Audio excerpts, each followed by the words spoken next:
Siguro hindi nyo pa ito nagagawa sa atay at balunan ng manok. Nako, pahinga nga muna sa pag-aadobo nitong atay at balunan ng manok. Subukan mo namang gawing igado. Nako, promise, magugustuhan nyo ang recipe na ito dahil talaga namang napakasarap ipare sa kanin. So, hindi na nga po natin patatagalin at tayo magluluto na dahil ito yung gagawin kong ulam ngayong hapunan. Bali, kanina nga sa palengke ay bumili ako ng 100 pesos na atay ng manok. So, akin po muna itong ibababad sa toyo, suka, paminta at oyster sauce. Bali, yung ating pong kompletong sangkap ay ilalagay ko na lamang po sa bandang dulo nitong ating video. Kaya naman, samahan niyo po ako hanggang dulo. So, meron din po ako ditong balunan. So, ito po ay halagang 60 pesos naman. Na pinakuluan ko na nga po para naman medyo malambot na itong ating balunan. So, sa isang kawali ay ating bahagyang ipiprito itong ating binabad kanina na atay ng manok. Hindi po kasama dito yung pinagbabadan. Bali, ito po ay hihintayin ko lamang pong bahagyang matusta para naman mas lalong masarap and syempre mas lalong mabango. Bali, yung pinagbabaran po nito ay akin po munang isinentabi dahil yun po yung ating gagamitin mamaya.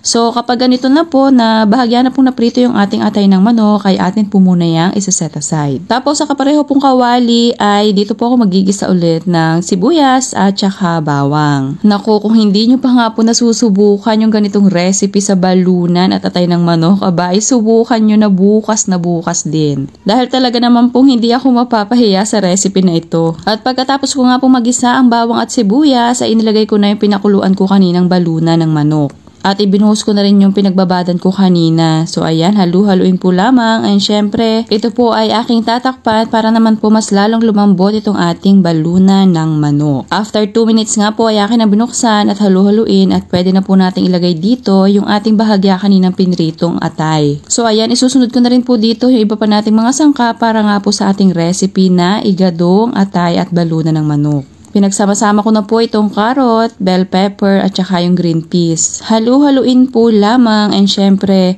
after po nating mahalo-halo ay ito po yung ating titikman para malaman natin kung sapat na ba ang mga pampalasa. Sa tingin ko nga po ay kulang pa kaya naman nag-add pa po ako dyan ng toyo at saka seasoning granules. So ayan, dahil nakapaglagay na po ako kanina ng paminta ay hindi na po ako naglagay. Pero kung sakali naman po na nakukulangan pa kayo ay pwede po kayong mag-adjust pa dyan. So ayan, akin po yung tatakpan para mas lumambot pa po ng bahagya yung ating mga gulay na inilagay dito. And syempre, mas lalo pong manuot yung mga pampalasa na inilagay din po natin dito kanina. At ayan na, after ilang minuto po, aba ay meron ka ng igadong atay at balunan ng manok. At dahil hindi pa nga po inin yung aming kanin, aba ito akin ang lalantakan nitong bahaw. Na kahit nga po sa kaning lamig ay napakasarap pong ipares nitong ating igado. Kaya naman kung nagustuhan nyo po itong ating recipe ngayong araw, aba pakipusuan nyo na po ito. And syempre, mag-comment ka na rin kung hanggang saan ba umabot itong ating recipe ngayong araw. At kung hindi ka pa nga po naka-follow ay paki-like or follow nyo na rin po. Salamat! Thank you for watching! Serve and enjoy! Nako, napakasarap po talaga nito and super bango pa.